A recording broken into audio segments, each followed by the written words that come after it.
Hello बच्चों, स्वागत है आप सभी का राहुल एकेडमी के इस नई वीडियो में। प्यारे बच्चों, आज हम लोग कक्षा 12 की रसायन विज्ञान में चैप्टर नंबर 1 पढ़ेंगे।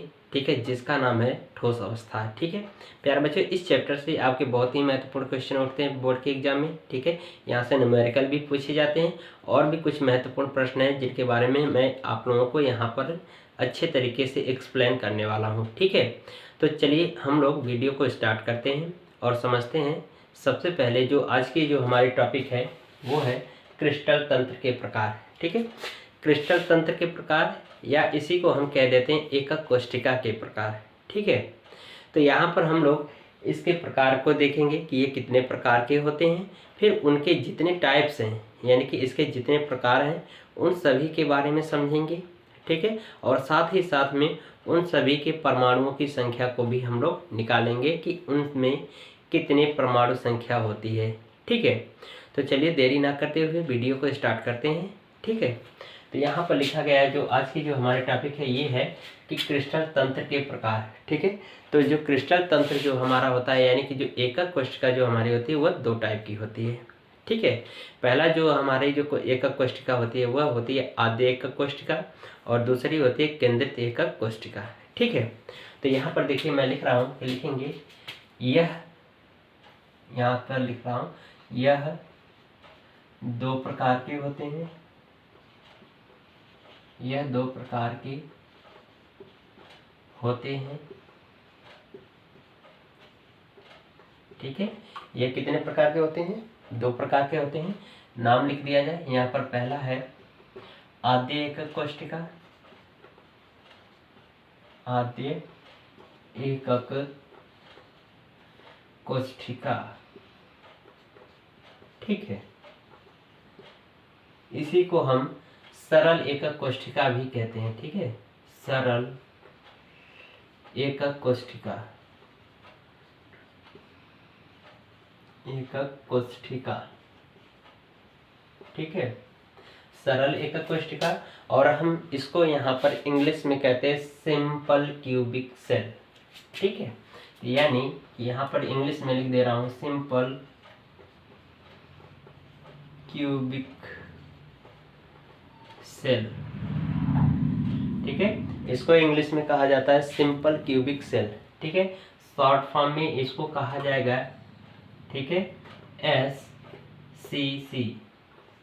ठीक है, यानी कि आद्य एकक कोशिका या इसी को कहते हैं सरल एकक कोशिका को, ठीक है, इंग्लिश में कहते हैं सिंपल क्यूबिक सेल यानी शॉर्ट फॉर्म में SCC कहते हैं। ठीक है, चलिए अब हम लोग इसके दूसरे प्रकार को देखते हैं। तो दूसरा जो प्रकार होता है केंद्रित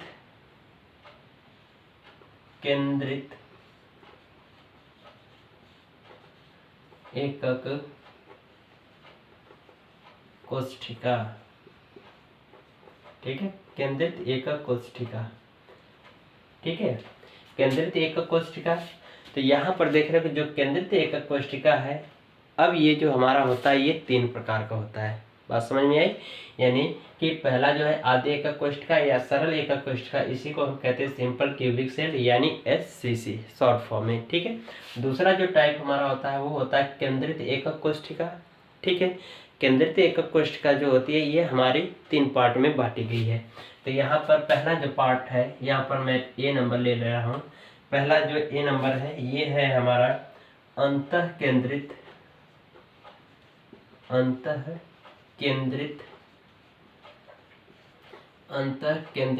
एकक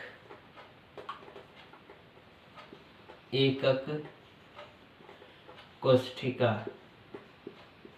ठीक है, अंतः केंद्रित एकक कोशिका। अंतः केंद्रित मतलब कि जो एकक कोशिका है उसके केंद्र पे। ठीक है, तो यहाँ पर देख रहे हो कि इसको हम कहते हैं, इसको कहेंगे बॉडी, यानी कि इसको इंग्लिश में कहा जाएगा body centred unit cell. Body centred unit cells. ठीक है, यानी इसको हम शॉर्ट फॉर्म में कहेंगे BCC।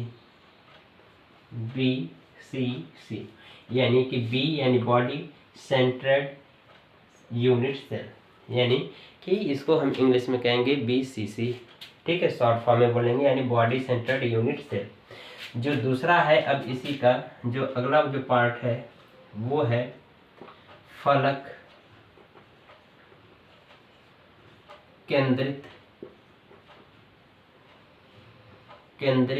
एकक कोशिका।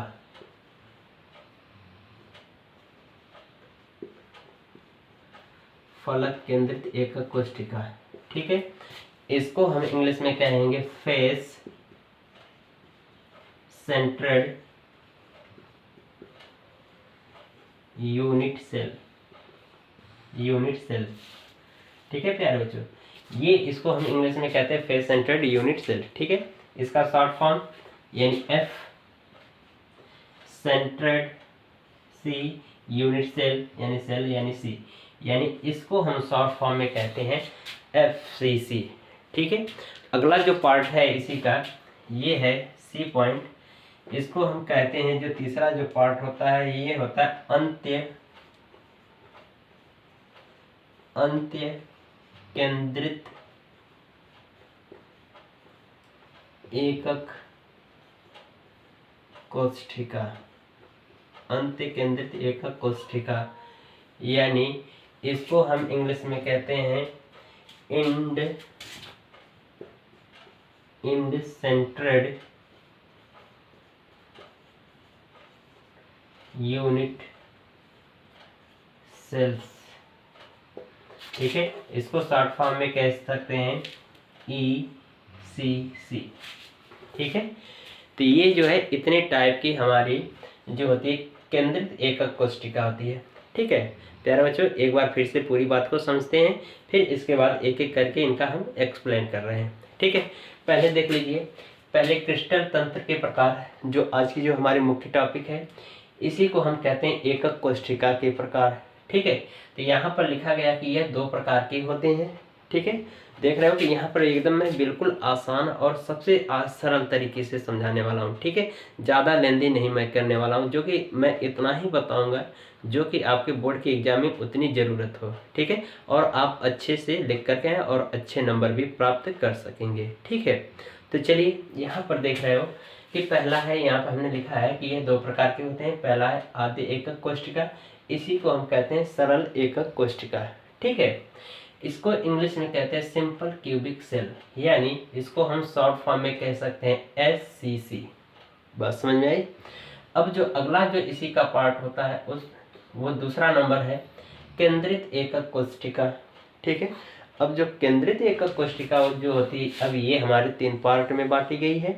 पहला है यानी ए पॉइंट है अंतः केंद्रित एकक कोशिका, ठीक है। अंतः केंद्रित एकक कोशिका को हम इंग्लिश में कहते हैं बॉडी सेंट्रेड यूनिट सेल्स, यानी शॉर्ट फॉर्म में BCC, ठीक है। ये आप ध्यान रखिएगा इनके शॉर्ट फॉर्म, ठीक है, क्योंकि जो प्रश्न होते हैं इसके जो न्यूमेरिकल होते हैं वहाँ पर ये पूरा नाम नहीं लिखा रहेगा, आपको शॉर्ट फॉर्म लिखा रहेगा। SCC है, BCC है, उसमें जो कह देगा जो क्रिस्टल की जो संरचना है SCC है कि BCC है या FCC, जो भी उसमें नाम दे देगा, तो वहाँ पर आपको ये पता होना चाहिए कि SCC, BCC और FCC किसको कहते हैं, ठीक है। तभी जब हम इन बातों को समझ पाएंगे तभी हम न्यूमेरिकल भी कर पाएंगे, ठीक है। अब देखिए आगे जो है तीसरा जो पॉइंट है फलक केंद्रित एकक कोशिका, यानी फेस सेंट्रेड यूनिट सेल। तीसरा है अंत्य केंद्रित एकक कोशिका, यानी इंड सेंट्रेड यूनिट सेल, ठीक है। इतनी बात समझ में आई, ठीक है। तो आइए अब हम लोग क्या करते हैं, ये जितने टाइप्स हैं, यानी कि पहले हम लोग समझेंगे आद्य एकक कोशिका या सरल एकक कोशिका, फिर इसके बाद समझेंगे केंद्रित एकक कोशिका, यानी कि इसके 3 प्रकार, और साथ ही इनके जो परमाणुओं की संख्या कितनी होती है वो भी हम लोग देखेंगे, ठीक है। तो अब हम लोग सबसे पहले समझें आद्य एकक कोशिका या सरल एकक कोशिका, इसको शॉर्ट फॉर्म में कह रहे हैं SCC, ठीक है। तो यहाँ पर देख रहे हैं कि जो आद्य एकक कोशिका या जो सरल एकक कोशिका होती है, इस प्रकार की जो कोशिका जो होती हैं इनके अवयवी कण क्रिस्टल जालक के कोनों पर उपस्थित होते हैं, या कह सकते हैं क्रिस्टल के कोनों पर उपस्थित होते हैं। बात फिर से समझिए कि इस प्रकार की एकक कोशिका में जो अवयवी कण हैं वह क्रिस्टल जालक के कोनों पर क्या होते हैं, उपस्थित होते हैं, ठीक है, बात समझ में आ रही है। तो यहाँ पर देख लीजिए क्रिस्टल जालक के कोनों पर किस प्रकार से उपस्थित होंगे। तो इसकी संरचना देखिए, तो ये मैं इस तरह से एक घनी संरचना बना रहा हूँ, ठीक है। ये क्रिस्टल जालक की संरचना है, ठीक है। ये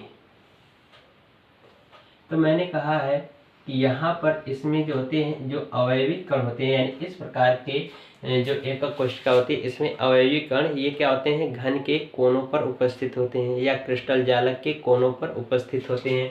तो इनके देखिए कोना कौन कौन सा है, 1 2 3 4 5 6 7 8, देख रहे हो 8 कोने हैं।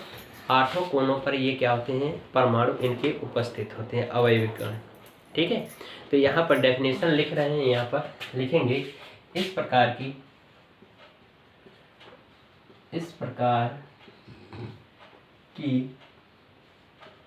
कोशिका में, इस प्रकार की कोशिका में अवयवी कण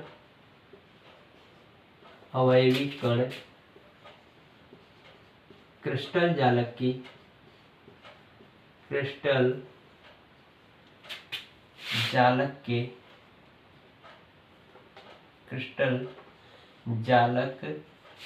कोनों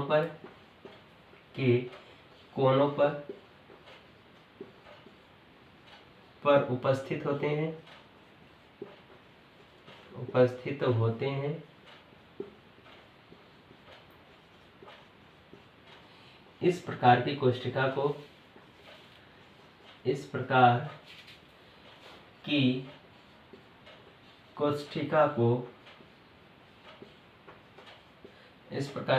को, सरल एकक कोशिका या आद्य एकक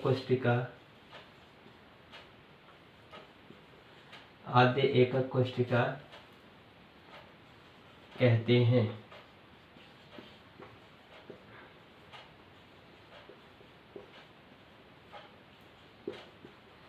ठीक है, यानी कि फिर से समझ लीजिए कि इस प्रकार की जो एकक कोशिका होती है, यानी कि आद्य एकक कोशिका या सरल एकक कोशिका है, यानी कि इस प्रकार की जो एकक कोशिका होती है, इनके अवयवी कण जो होते हैं क्रिस्टल जालक के या घन के कोनों पर उपस्थित होते हैं। तो घन के देख रहे हो कितने कोने हैं, 8 कोने हैं। तो 8 कोनों पर क्या होंगे, ये अवयवी कण उपस्थित होंगे। कितने, जितने कोने रहेंगे उतने अवयवी कण होंगे। तो यानी 8 कोने हैं तो 8 अवयवी कण होंगे।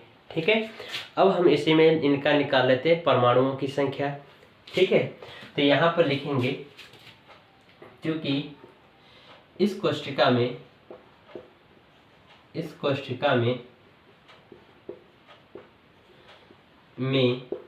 अवयवी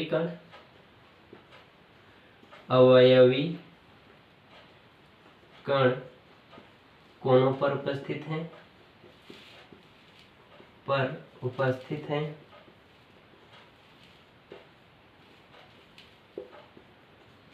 अतः ठीक है, यानी कि इस प्रकार के कोशिका में जो अवयवी कण है वो क्या कहाँ पर उपस्थित हैं, कोनों पर उपस्थित हैं। अतः इसमें लिखेंगे परमाणुओं की संख्या, अतः कुल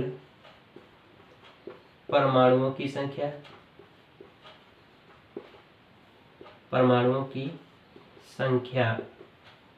बराबर, ठीक है, परमाणुओं की कुल संख्या कितनी है, तो परमाणुओं की कुल संख्या देख रहे कोनों पर उपस्थित कितनी है, 8 हैं। और एक चीज ध्यान रखना कि ये जो परमाणुओं की जो संख्या है यानी 8, ये कहाँ पर उपस्थित हैं, कोनों पर उपस्थित होते हैं। तो कोनों पर जब परमाणु उपस्थित होते हैं तो ये जो संरचना बनाने में अपना योगदान जो करते हैं वो 1/8 का योगदान करते हैं। बात समझ में आ रही है, यानी कि ये इस प्रकार की एक कोशिका में जो अवयवी कण है अगर कोनों पर उपस्थित होते हैं तो वो संरचना बनाने में अपना जो ये योगदान देते हैं वो कितने का देते हैं, 1/8 का देते हैं। तो 8 परमाणु हैं तो ये लोग संरचना बनाने में कितना का योगदान करेंगे, तो 1/8 का गुणा करा दीजिए। तो 1/8 ये कोनों के लिए मान लेना कि कोनों के लिए हम कितने से गुणा कराते हैं, 1/8 से। तो ये हो जाएगा 8 एकम 8, यानी कि इसमें परमाणुओं की संख्या कितनी हो जाएगी, 1 हो जाएगी। बात समझ में आ रही है। ये जो परमाणुओं की संख्या है इसको आप याद रखिएगा, सवाल में इसका बहुत ही उपयोग होगा। वहाँ पर कह देगा कि जो परमाणुओं की संख्या या उसमें कह देगा संरचना में कह देगा SCC है या BCC EFCC कुछ भी कह देगा, तो वहाँ पर हमें फार्मूला होता है तो Z का मान रखने के लिए, ठीक है। तो Z का मान हम यहाँ से रखेंगे, हमें पता रहेगा तभी तो रखेंगे। तो ये एक जो होता है परमाणुओं की संख्या वो किसकी होती है, SCC की होती है। बात समझ में आई। तो इतनी बात आप क्या करिए, नोट कर लीजिए, ठीक है। फिर मैं इसको हटा रहा हूँ, ठीक है, नोट कर लिया। अब देखिए, अब हम लोग इसका क्या करेंगे, जो अगला पार्ट है यानी कि अंतः केंद्रित एकक कोशिका, सॉरी अंतः केंद्रित कह रहा हूँ, केंद्रित एकक कोशिका, जो उसके 3 प्रकार हैं उसके बारे में एक एक करके समझते हैं, ठीक है। तो प्यारे बच्चों, अब हम लोग क्या करेंगे, दूसरा जो पार्ट है यानी कि इसका क्रिस्टल तंत्र का जो दूसरा पार्ट है, यानी कि जो प्रकार है, दूसरा प्रकार यानी दूसरी जो टाइप है वो है केंद्रित एकक कोशिका, ठीक है। केंद्रित एकक कोशिका को हमने 3 भागों में बांटा था, ठीक है। तो पहला भाग है ये अंतः केंद्रित एकक कोशिका, ठीक है। अंतः केंद्रित एकक कोशिका का मतलब ये है कि इस संरचना यानी कि इस प्रकार की जो कोशिका है इसमें परमाणु तो कोनों पर उपस्थित होंगे क्रिस्टल जालक के, लेकिन उनके अलावा एक परमाणु केंद्र पर उपस्थित होगा। इसीलिए तो यहाँ पर कहा जा रहा है अंतः केंद्रित, यानी अंतः मतलब अंदर, केंद्रित मतलब केंद्र पर, यानी केंद्र के अंदर, यानी कि क्रिस्टल जालक की जो संरचना है उसके केंद्र पर एक परमाणु क्या होता है, उपस्थित होता है, ठीक है। कोनों पर तो उपस्थित होगा, लेकिन एक जो होगा वह क्या होगा कि उस क्रिस्टल जालक के मध्य में क्या होगा, यानी केंद्र पर उपस्थित होगा। तो इस प्रकार की जो संरचना होगी या इस प्रकार का जो क्रिस्टल होगा, यानी कि जो एकक कोशिका होगी वह क्या कहलाएगी, अंतः केंद्रित एकक कोशिका कहलाएगी। तो चलिए चित्र से समझते हैं। तो ये हमारा एक रहा क्रिस्टल जालक, ठीक है। थोड़ा सा मैं इसको बड़ा कर दे रहा हूँ, ठीक है। तो ये है क्रिस्टल जालक। हमने कहा कि इस प्रकार की जो कोशिका होती है यहाँ पर घन के कोनों पर तो उपस्थित होते हैं, लेकिन उनके अलावा मध्य में यानी कि घन के केंद्र पर भी एक परमाणु क्या होता है, उपस्थित होता है। तो ऐसी कोशिका को हम क्या कहते हैं, अंतः केंद्रित एकक कोशिका कहते हैं, ठीक है। तो पहले तो यहाँ पर कोनों पर तो उपस्थित होंगे ही होंगे, ठीक है। तो यहाँ पर ये मान लेते हैं जो परमाणु है ये कोनों पर क्या है, उपस्थित है, ठीक है। ये 8 परमाणु क्या हो गया, इस घन के कोनों पर उपस्थित है, लेकिन यहाँ पर कहा गया कि इसके मध्य में यानी कि घन के केंद्र पर भी एक परमाणु क्या होता है, उपस्थित होता है। तो यहाँ पर बीच में क्या होगा, इसके मध्य में एक और परमाणु क्या होगा, उपस्थित होगा, ठीक है। तो इस प्रकार की जो कोशिका हो गई उसको हम कहेंगे अंतः केंद्रित एकक कोशिका कहेंगे। तो लिखेंगे परिभाषा में कि इस प्रकार की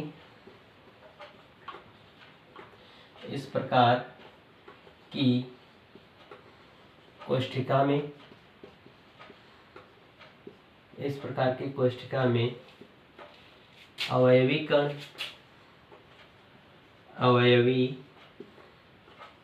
कण घन के या क्रिस्टल जालक के, ठीक है, घन के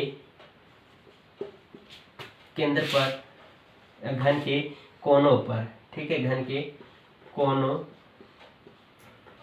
पर तो घन के कोनों पर तो उपस्थित होते हैं,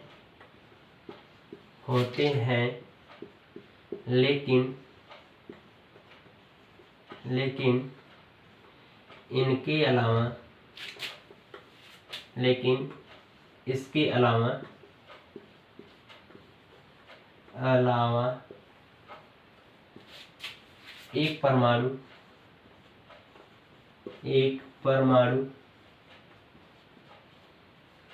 एक परमाणु घन के केंद्र पर उपस्थित होता है। इस प्रकार की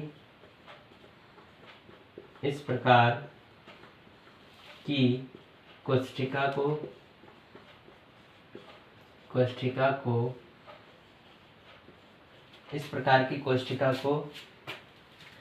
अंतःकेंद्रित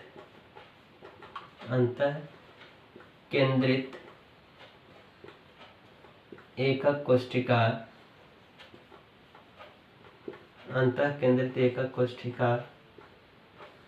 कहते हैं। ठीक है, यानी कि इसका मतलब यह है कि घन के कोनों पर परमाणु तो उपस्थित होगा, लेकिन इनके अलावा एक और परमाणु उपस्थित होगा। वो कहाँ पर होगा? घन के केंद्र के मध्य में उपस्थित होगा। ठीक है, तो इस प्रकार की जो कोष्ठिका कहलाती है वो हमारी क्या कहलाती है? अंतःकेंद्रित एकक कोष्ठिका। और ये जो कोष्ठिका होगी ये सभी को क्या करेगा? स्पर्श करेगा। ठीक है, तो यहाँ पर देख रहे हो कि अब हमें क्या पता करना होगा कि यहाँ पर हम पता कर लें कि इनमें परमाणुओं की संख्या कितनी होती है। ठीक है, इसमें अब हम लोग परमाणुओं की संख्या को पता कर लें कि इसमें परमाणुओं की संख्या कितनी होती है। तो परमाणुओं की संख्या के लिए लिखेंगे, क्योंकि यहाँ पर मैं लिख दे रहा हूँ क्योंकि इधर देख रहे हो साइन कर रहा है ना, तो इसलिए मैं इधर इतने में हो जाएगा। ठीक है, तो लिखेंगे क्योंकि इस कोष्ठिका में परमाणु कोनों पर ठीक है, कोनों पर उपस्थित हैं।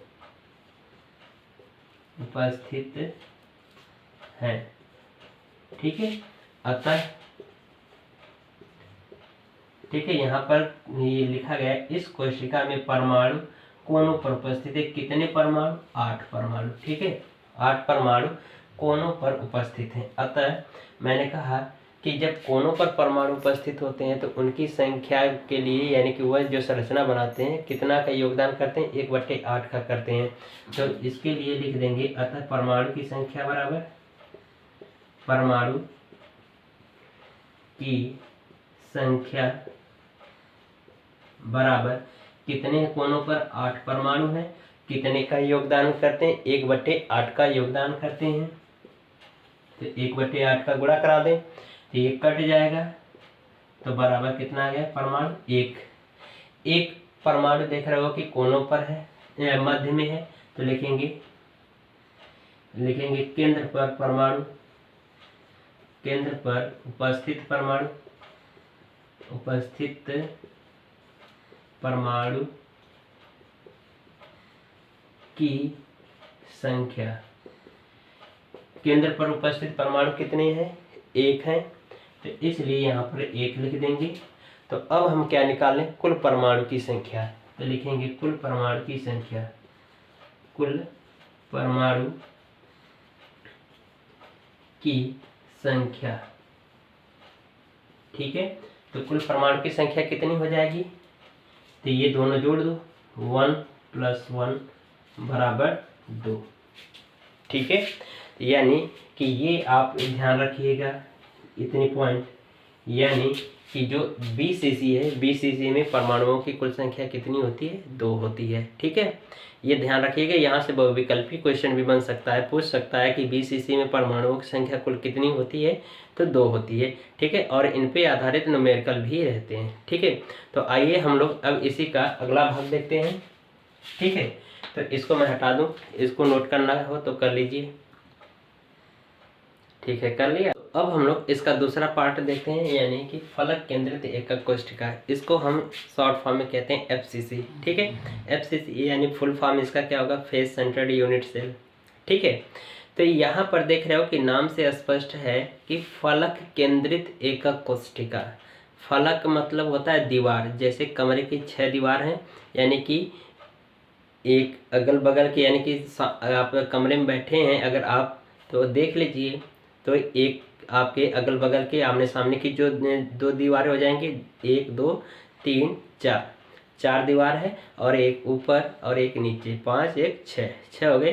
तो ये हमारे क्या होते हैं, 6 फलक होते हैं। तो 6 फलकों के केंद्र पर क्या होते हैं, अब एक एक परमाणु क्या होंगे, उपस्थित होंगे। ठीक है, तो इसकी डेफिनेशन मैं नोट नहीं कर रहा हूँ, आपको बता दे रहा हूँ, आप नोट कर लीजिएगा। तो इसमें क्या होगा, डेफिनेशन बता दे रहा हूँ कि इस प्रकार की एकक कोष्ठिका में जो परमाणु फलक यानी कि घन के कोनों पर उपस्थित तो होते हैं, लेकिन इनके अलावा अन्य परमाणु और भी उपस्थित होते हैं जो कि घन के फलकों पर एक एक परमाणु घन के फलक के केंद्र पर उपस्थित होते हैं। बात समझ में आ रही है? फिर से समझिए कि यानी कि इस प्रकार की एकक कोष्ठिका में जो परमाणु घन के कोनों पर तो उपस्थित होते हैं, लेकिन इनके अलावा और अन्य परमाणु घन के फलक के केंद्रों पर भी क्या होते हैं, उपस्थित होते हैं। तो इस प्रकार की एकक कोष्ठिका को हम क्या कहते हैं, फलक केंद्रित एकक कोष्ठिका कहते हैं। ठीक है, तो जैसे कि ये देख रहे हो कि ये परमाणु, ये हमने संरचना लिया है, तो यहाँ पर देख रहे हो कि इनके कोनों पर तो उपस्थित है ही, परमाणु कोनों पर क्या होंगे, उपस्थित हैं। लेकिन मैंने परिभाषा में कहा कि लेकिन इनके अलावा और भी परमाणु जो इस फलक के केंद्र पर क्या होते हैं, उपस्थित होते हैं, एक एक परमाणु। तो इस तरह की जो हमारी कोष्ठिका होगी वो क्या कहलाएगी, फलक केंद्रित एकक कोष्ठिका कहलाएगी। ठीक है, तो यहाँ पर देख रहे हो, तो ये पहले ये नीचे की दीवार देखो, तो एक परमाणु यहाँ पर क्या होगा, उपस्थित होगा। ठीक है, इसके केंद्र पर एक ये सामने की जो दीवार है, यहाँ पर एक परमाणु क्या होगा, उपस्थित होगा। एक इसके पीछे की जो दीवार है उसके केंद्र पर, यानी ये वाली जो दीवार है इसके केंद्र पर क्या होगा, एक परमाणु उपस्थित होगा। ठीक है, ये हो गया। एक ये साइड वाली दीवार के केंद्र पर क्या होगा, एक परमाणु उपस्थित होगा। ठीक है, एक इस साइड की जो दीवार है इसके केंद्र पर क्या होगा, उपस्थित होगा। एक ये नीचे उपस्थित है, तो एक ऊपर वाली दीवार के केंद्र पर क्या होगा, एक परमाणु उपस्थित होगा। तो इस तरह से देख रहे हो कि 6 फलक है, 6 परमाणु के जो हैं क्या है, उनके फलकों पर क्या है, उपस्थित हैं। ठीक है, तो अब हम क्या करें, इसमें परमाणुओं की संख्या निकालें। तो यहाँ पर डेफिनेशन फिर से मैं बता दूं, नोट कर लीजिए कि इस प्रकार की एकक कोष्ठिका में परमाणु घन के कोनों पर उपस्थित तो होते हैं, लेकिन इनके अलावा अन्य परमाणु घन के फलक के केंद्रों पर उपस्थित होते हैं। तो इस प्रकार की कोष्ठिका को हम फलक केंद्रित एकक कोष्ठिका कहते हैं। ठीक है, तो अब हम लोग क्या करें, इसमें परमाणुओं की संख्या को नोट कर लें कि कितना होता है। तो यहाँ पर देखिए लिखेंगे क्योंकि इस प्रकार की कोष्ठिका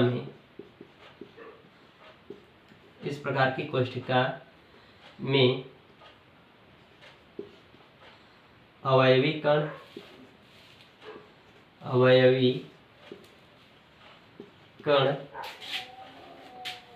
घन के कोनों पर उपस्थित हैं।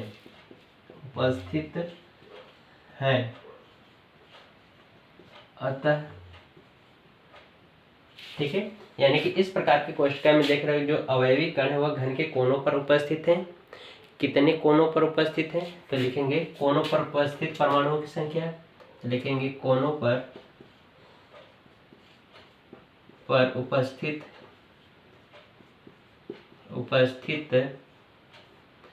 परमाणुओं की संख्या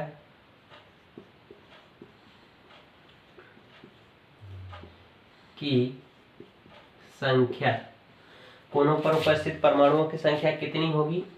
तो यहाँ पर देख रहे हो पीछे हमने निकाल रखा है। ठीक है, तो निकालना तो फिर निकाल लीजिए। तो देख रहे हो कोनों पर कितने उपस्थित परमाणु हैं, अवयवी कण 8 है, और ये लोग अपना योगदान कितना देते हैं, 1/8 का। तो यानी 1/8 का इसमें गुणा करा दीजिए, काट दीजिए इसको, 8 एकम 8, यानी कि कोनों पर उपस्थित परमाणुओं की जो संख्या है, यानी कि योगदान जो देते हैं वो कितना ही देते हैं, 1 देते हैं। यानी कि कोनों पर उपस्थित परमाणुओं की कुल संख्या कितनी हो जाएगी, अगर योगदान में निकाल लें तो कितने होंगे, 1 होंगे।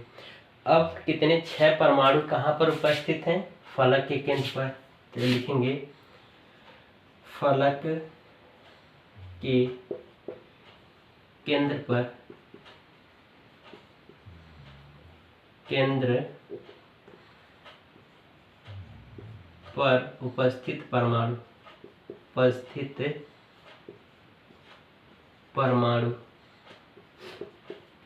ठीक है। तो देख रहे हो फलक के केंद्र पर उपस्थित परमाणु कितनी है, 6 है। और ये ध्यान रखना है कि जब फलक के केंद्र पर जो परमाणु क्या होते हैं, उपस्थित होते हैं, तो ये लोग संरचना बनाने में अपना योगदान 1/2 का योगदान करते हैं। बात समझ में आ रही है, ठीक है। यानी कि ये लोग क्या कितने का योगदान करते हैं, अगर ये फलक के केंद्रों पर उपस्थित होते हैं तो ये लोग क्या करते हैं, 1/2 का यानी आधा का योगदान करते हैं। अगर मान लो कि ये अवयवी कण है, इसको मैं यहाँ पर बीच में रख लूँ कुछ इस प्रकार से, तो ये देख रहे हो कि आधा इधर दिख रहा है तो आधा इधर दिख रहा है, यानी कि संरचना बनाने में ये क्या करते हैं, आधा का योगदान करते हैं एक परमाणु, ठीक है। तो इसलिए यहाँ पर हम क्या करेंगे, 1/2 का गुणा करा देंगे। यानी कि 1/2 का गुणा क्यों कराएंगे, क्योंकि ये फलक पर उपस्थित है।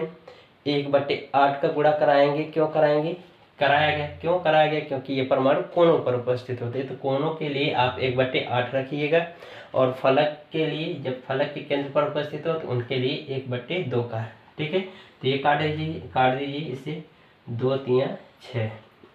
तो इसमें ये जो है केंद्र पर उपस्थित, ये कितना योगदान कर रहे हैं, कितने परमाणु, 3 परमाणु। तो कुल परमाणुओं की संख्या कितनी हो जाएगी, तो यहाँ पर लिखेंगे कुल परमाणु, यहाँ पे साइनिंग कर रहा है, आगे देखिए कुल परमाणुओं की संख्या,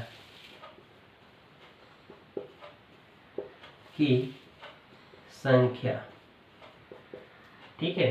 तो जोड़ दीजिए, 1 ये और 3 ये, तो यानी 1 + 3 बराबर कितना, 4। तो यानी कि इसमें कुल परमाणुओं की संख्या कितनी आ जाएगी, 4 आ जाएगी। तो यानी कि ये ध्यान रखिएगा कि FCC में परमाणुओं की संख्या कुल कितनी होती है, 4 होती है। एक और टॉपिक है इसकी है, यानी कि लास्ट जो है अंत्य केंद्रित एकक कोष्टिका है, ठीक है। तो उसके बारे में भी समझने बहुत ही आसान वो भी है, ठीक है। ठीक है, तो अब हम लोग इसका जो तीसरा पार्ट है, यानी कि जो तीसरा जो भाग है, ठीक है, इसको C हमने माना था, वो है अंत्य केंद्रित एकक कोशिका यानी ECC यानी इंड सेंट्रेड यूनिट सेल, ठीक है। तो यहाँ पर भी इसकी डेफिनेशन मैं बता दूं क्या होता है, कि यहाँ पर सेम चीज़ वही कॉमन रहेगा कि इस प्रकार की एकक कोशिका में जो परमाणु उपस्थित होते हैं यानी घन के कोनों पर उपस्थित होंगे, लेकिन इनके अलावा और भी परमाणु उपस्थित होंगे, वह क्या होंगे कि इस घन के 2 फलकों पर उपस्थित होंगे, लेकिन एक दूसरे के विपरीत दिशा में, ठीक है। बस इतना चेंज होगा। फिर से परिभाषा समझिए कि इस प्रकार की एकक कोशिका में परमाणु घन के कोनों पर उपस्थित तो होते हैं, लेकिन इनके अलावा अन्य परमाणु या और इसके अतिरिक्त और परमाणु घन के फलकों के केंद्र पर उपस्थित होंगे, लेकिन घन के 2 फलकों पर उपस्थित होंगे, लेकिन एक दूसरे के विपरीत दिशा में होंगे, ठीक है। यानी चित्र के माध्यम से समझ लीजिए, ठीक है। तो पहली एक में इसमें क्या होगा, 3 चित्र बनेंगे। तो इसमें एक मैं ये छोटा सा चित्र बना ले रहा हूं, ठीक है।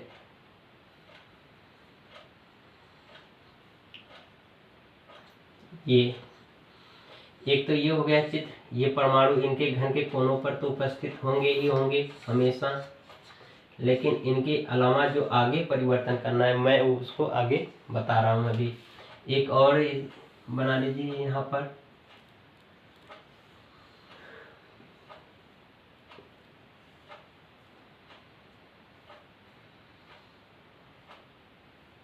ठीक है। यहाँ पर घन के कोनों पर क्या होंगे, उपस्थित होंगे परमाणु। एक और इसका लास्ट चित्र बनेगा, ठीक है। आप इसी तरह से बोर्ड के एग्जाम में भी इसी तरह से लिखिएगा, चित्र बनाकर लिखोगे, जितने चित्र बनाकर लिखोगे उतना ही अच्छा नंबर आपको मिलेगा, ताकि एग्जामिनर भी समझेगा, आपको देख लेगा, इससे चित्र से समझ जाएगा कि बच्चा अपनी कॉपी में क्या लिखा है, ठीक है। इससे आपके बहुत ही बेहतर नंबर उठेंगे इस तरह से, ठीक है। तो यहाँ पर भी क्या होंगे, कोनों पर उपस्थित तो होंगे, ठीक है। तो ये देख रहे हो 3 चित्र मैंने बना दिया। ठीक है, यानी अंत्य केंद्रित एकक कोशिका के लिए मैंने परिभाषा में ये कहा है कि इस प्रकार के एकक कोशिका में परमाणु जो होते हैं वह घन के कोनों पर उपस्थित होंगे, लेकिन इनके अलावा अन्य परमाणु दो फलकों के केंद्र पर उपस्थित होंगे, लेकिन एक दूसरे के विपरीत दिशा में उपस्थित होंगे। ठीक है, तो देख लीजिए। तो अगर मान लीजिए कि ये पहला है, इसको हम पहला चित्र मान लें, ये दूसरा है, ये तीसरा है। ठीक है, मैंने कहा कि ये तो परमाणु घन के कोनों पर उपस्थित हैं, लेकिन इनके क्या है, विपरीत दिशा में है। ठीक है, तो विपरीत दिशा में है, तो यहाँ पर देखिए, तो अगर ये सामने वाली दीवार है तो इसके केंद्र पर एक परमाणु उपस्थित होगा। अब ये सामने है तो इसका विपरीत दिशा पीछे वाली होगी दीवार, तो पीछे वाली दीवार ये है, तो इसके फलक पर क्या होगा, एक परमाणु उपस्थित होगा। क्योंकि परिभाषा यही कही जा रही है कि क्योंकि अन्य जो अतिरिक्त परमाणु है घन के यानी कि घन के फलकों के केंद्र पर उपस्थित होंगे, यानी कि दो फलकों के पर उपस्थित होंगे, लेकिन एक दूसरे के विपरीत दिशा में होंगे। ठीक है, अब ये देखो, तो ये है, अगर ये इस साइड वाली दीवार है, ठीक है, अगर मान लो कि मैं दाएं और बाएं इस तरह से पूरब की तरफ पूरब दिशा में मुख करके खड़ा हूँ, तो मेरे दाएं साइड की जो दीवार है तो इसका विपरीत दीवार कौन होगी, बाएं साइड की होगी। तो ये है, तो अगर ये है तो इसका विपरीत कौन सी दीवार होगी, ये। अगर ये ऊपर वाली दीवार है तो यहाँ पर उपस्थित होगा, तो इसके विपरीत दिशा में कौन, नीचे ये। तो इसमें कुल परमाणुओं की संख्या कितनी हो जाएगी, तो यहाँ पर कुल परमाणु पहले तो जो होगा कोनों पर उपस्थित परमाणु की संख्या, कोनों पर उपस्थित परमाणु की संख्या बराबर कितनी हो जाएगी, पहले मैंने निकाल ही रखा है, डायरेक्ट लिख दे रहा हूँ, एक कोनों पर उपस्थित। अब देख रहा हूँ कि फलकों पर उपस्थित हैं, तो फलक पर कितने कितने परमाणु, हर जगह दो ही परमाणु उपस्थित हैं। तो फलक पर उपस्थित परमाणु, फलक के केंद्र पर उपस्थित परमाणु की संख्या, उपस्थित कणों की संख्या या परमाणु की संख्या, परमाणु की संख्या बराबर कितने, दो हैं, और ये 1/2 का योगदान करेंगे, काट दो, कितना आ जाएगा, 1। ठीक है, तो कुल परमाणु की संख्या, कुल परमाणु की संख्या, कुल परमाणु की संख्या कितनी आ जाएगी, 1 + 1 यानी बराबर 2। तो ये भी आप ध्यान रखिएगा। ठीक है, कि अंत्य केंद्रित एकक कोशिका यानी ईसीसी एकक कोशिका में कितने परमाणुओं की संख्या होती है, 2 होती है। साइनिंग कर रहा है नीचे, यहाँ पर मैं लिख दे रहा हूँ 1 + 1 बराबर 2। ठीक है, ये आप बात ध्यान रखिएगा। ठीक है, तो इस तरह से आज की जो हमारी टॉपिक है कंप्लीट होती है।